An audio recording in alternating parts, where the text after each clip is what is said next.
भूखी प्यासी शिजा शाह हवेली की रसोई में लेने तो खाना गई थी, जो उसे मिला नहीं, बल्कि उसके बदले में उसे मिली एक ग्लास भर के खून पीने की सजा।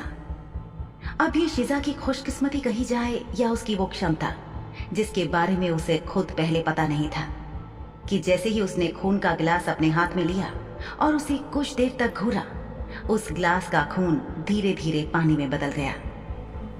बहरहाल शिजा ने उस पानी को पिया और रसोई में मौजूद तीनों पिशाचनी महिलाओं यानी कि मलका शाह, अवंतिका शाह और सोनी शाह को यही जताया कि उसने खून ही पिया था। उन्हें यकीन दिलाने में शिजा की अभिनय क्षमता ने उसका साथ दिया। इसके बाद वो चुपचाप थोड़ा और पानी पीकर वापस शार्दुल के कमरे में आकर बिस्तर पर बैठ गई। उसे अभी भी बहुत तेज भूख लगी थी, लेकिन दोबारा खाने के बर्तनों को छूना उसे ठीक नहीं लगा, क्योंकि शार्दुल की गैर मौजूदगी में वो कोई भी ऐसा काम नहीं करना चाहती थी जिससे हवेली में रहने वाले शाह परिवार के सदस्यों को गुस्सा आए और शिजा को उनके गुस्से का शिकार होना पड़े। बैठे बैठे वो यूं ही अचानक सामने की तरफ झुकी और उसकी पीठ में जबरदस्त खिंचाव हुआ और उसका जख्म बहुत ज्यादा दुखने लगा। अपनी पीठ को थोड़ा आराम देने के लिए वो तड़पती हुई फर्श पर खड़ी हो गई। उसे कमरे में आए हुए अभी कुछ ही देर हुई थी कि अचानक दरवाजे पर दस्तक हुई। शिजा को लगा कि शार्दुल आ गया है और उसने लपक कर दरवाजा खोला, लेकिन दरवाजे पर कोई नहीं था। उसने आगे झुककर दरवाजे के बाएं और दाएं देखा, लेकिन वाकई वहां कोई नहीं था। उसने चाट की तरफ भी देखा, क्योंकि ये पिशाचों का घर था और यहां कुछ भी हो सकता था, लेकिन वहां भी कोई नहीं था। जब उसे कहीं कोई नजर नहीं आया तो वो पीछे हुई और फिर दरवाजा बंद करने ही वाली थी कि अचानक उसे दरवाजे के सामने नीचे फर्श पर एक खाने की थाली दिखाई दी। शिजा ने पहले दाएं देखा और फिर बाएं देखा, मगर फिर से उसे कहीं कोई नजर नहीं आया। भूख तो जोर से लगी हुई थी ही, तो उसने खाने की थाली उठाई और खुश होकर कमरे के अंदर जाकर दरवाजा बंद कर दिया। वो मन ही मन उस अनजान मेहरबान को दुआएं दे रही थी जिसने उसकी भूख का ख्याल किया और इतनी रात गए भी उसके लिए खाना रख कर गया।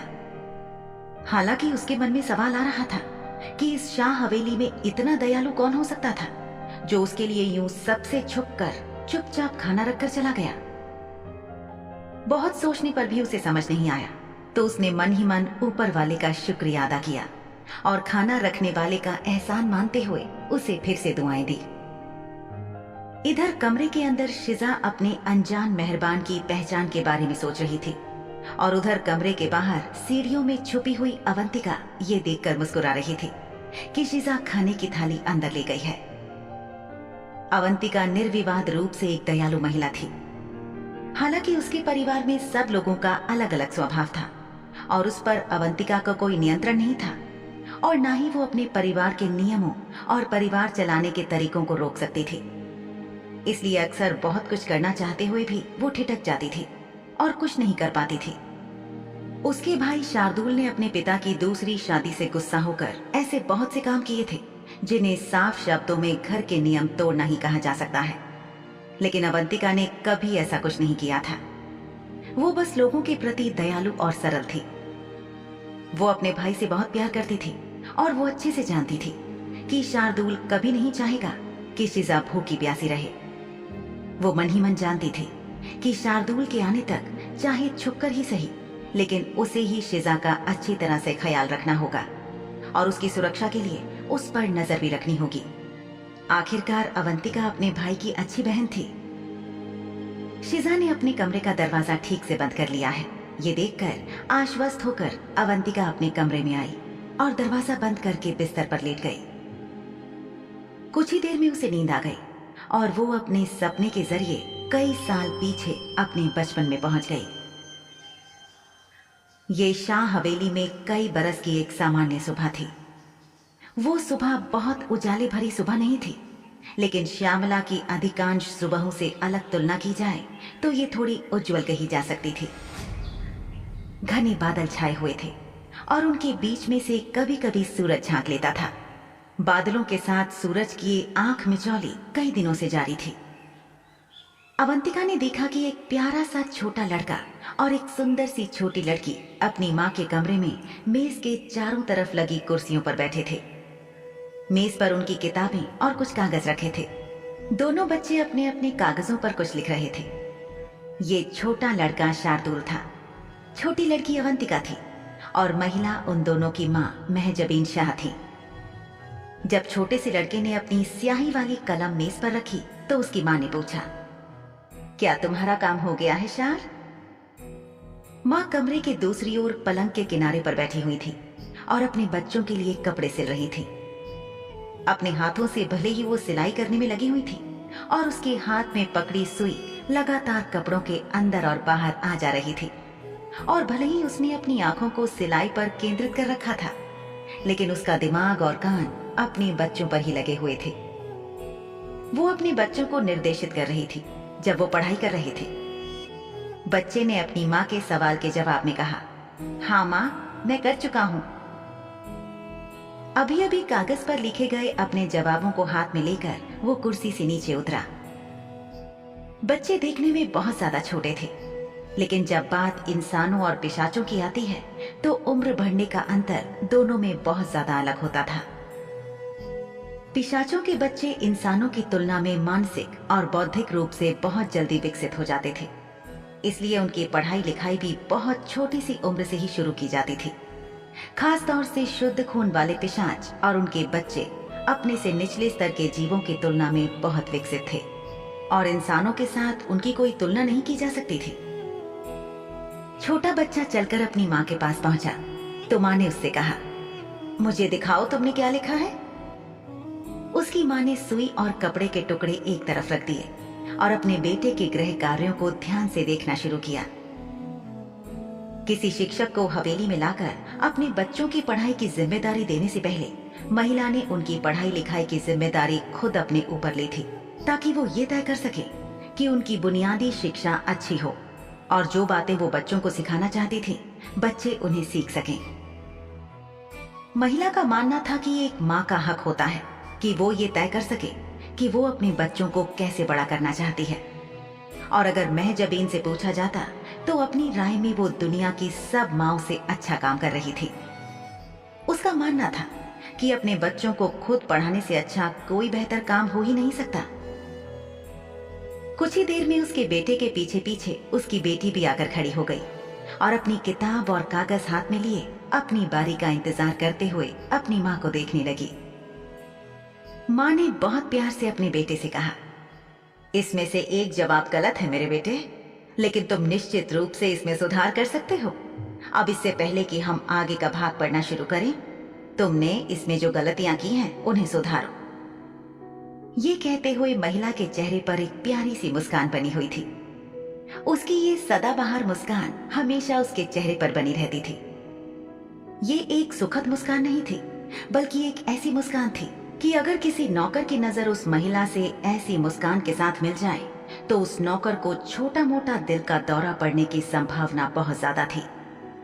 हाँ माँ, शार्दुल ने आज्ञाकारी ढंग से उत्तर दिया और वापस जाकर अपनी जगह पर बैठ गया। जब तक उसकी बहन का काम जांचा जा रहा था, उतनी देर में उस बच्चे ने अपनी गलती को सुधार लिया और वापस आकर माँ के पास खड़ा हो गया। महजबीन ने बड़े ध्यान से अपनी बेटी के काम को देखा और फिर अपनी मखमली आवाज में उससे कहा, ऐसा लगता है कि तुमने ज्यादातर सवालों के जवाब बिल्कुल सही दे दिए हैं, लेकिन इतनी खुश मत दिखो अवंतिका। तुम अपने भाई शार्दुल से कुछ साल बड़ी हो और इस वजह से तुम फायदे में रहती हो, जबकि तुम्हें अपने भाई से ज्यादा होशियार होना चाहिए।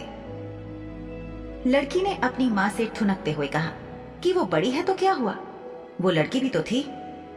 महजबीन ने फौरन कहा, अवंतिका, अब मुझसे कभी एक और बार भी ये मत कहना कि तुम रफ्तार में धीमी इसलिए हो क्योंकि तुम एक लड़की हो। याद रखना, ये सबसे ज्यादा बुरा और दयनीय बहाना होगा। इतना कहकर महजबीन ने अपनी बेटी की किताब और कागज उसे वापस कर दिए। एक बार पहले भी किसी बात पर उस महजबीन की बेटी अवंतिका ने अपने लड़की होने का बहाना बनाया था। महजबीन ने तभी से अवंतिका को इस बात के लिए टोकना शुरू कर दिया। महजबीन कभी नहीं चाहती थी कि उसके बच्चे किसी भी बात के लिए बहाने बनाना सीखें। उस छोटी सी प्यारी सी लड़की ने अपनी माँ से माफी मांगी। माँ ने उससे कहा, कोई बात नहीं, मेरे पास आओ प्रिय। और माँ ने अपना हाथ उस छोटी बच्ची की तरफ बढ़ा दिया। माँ ने अपना हाथ बहुत ज्यादा आगे नहीं बढ़ाया था, लेकिन उस छोटी सी बच्ची के लिए अपने छोटे से हाथ को अपनी माँ के हाथ में रखने के लिए पर्याप्त था। फिर उसकी माँ ने उसे समझाते हुए कहा, मुझे उम्मीद है कि तुम दोबारा कभी ऐसा कुछ नहीं बोलोगी। मेरी बेटी कभी अपने लड़की होने को अपनी कमजोरी के तौर पर इस्तेमाल नहीं करेगी। मैं उम्मीद कर सकती हूँ ना कि मेरी बेटी कभी मुझे निराश नहीं करेगी, है ना? छोटी लड़की ने नामी गर्दन हिलाकर माँ को यकीन दिलाया कि वो उसे कभी निराश नहीं करेगी। माँ ने दोनों बच्चों से कहा, चलो अब तुम दोनों जाओ और खेलो, आज के लिए इतनी पढ़ाई काफी है। माँ ने दोनों बच्चों को अपने कमरे से बाहर जाकर खेलने के लिए कहा और बच्चे चल दिए। लड़का हवेली में घूमता रहा। वो अपनी हवेली के ठीक बाहर उगे हरे भरे पौधों को देखकर खुश हो रहा था। फिर उसने अपनी पढ़ाई का सामान अपने कमरे में अपनी मेज पर रखा और उसके बाद अपने कमरे की खिड़की पर चला गया।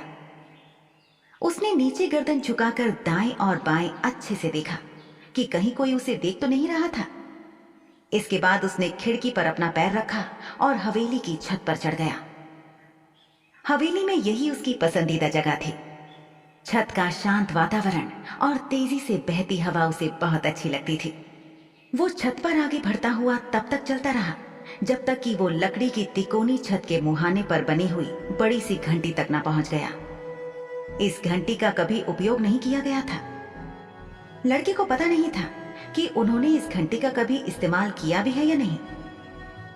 ये घंटी ऐसी लग रही थी कि जैसे बरसों से चुपचाप मजबूती के साथ छत पर खड़ी थी। गहरे भूरे रंग की छत पर बैठकर उसने नीचे गहरी झील और आकाश को देखा जो एक दूसरे को छूते दूर क्षितिज पर मिल रहे थे। जैसे जैसे वक्त बीत रहा था, हवा के साथ बादल आसमान में दौड़ रहे थे।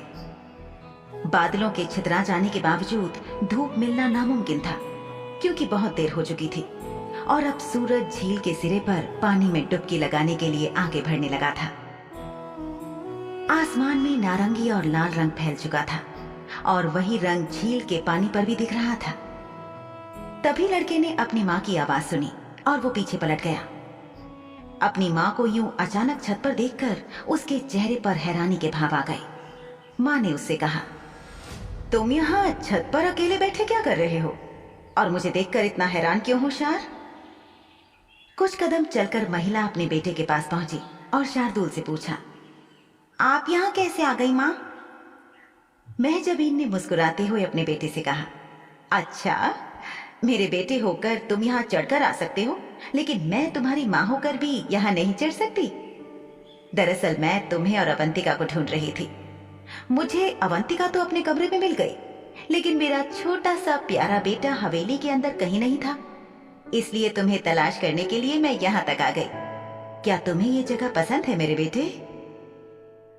इतना कहते हुए माँ अपने बेटे की बगल में आकर बैठ गई। बच्चे ने अपनी माँ की तरफ देखा और बोला, मुझे ये जगह बेहद पसंद है। यहाँ से मुझे आसमान में चमकीले रंग दिखाई देते हैं। देखो ना माँ, कितने सुंदर रंग है, और देखो तो उनका प्रतिबिंब कैसे झील के पानी में झिलमिला रहा है। उसने आकाश की ओर देखते हुए कहा और उसकी माँ ने सहमति में सिर हिलाया। महजबीन ने बहुत धीरे से कुछ गुनगुनाना शुरू कर दिया जो किसी पक्षी की मीठी चहचहाहट से कम नहीं था, या शायद पक्षी की आवाज से भी बेहतर था। जिज्ञासु लड़के ने पूछा, क्या गा रही हो माँ?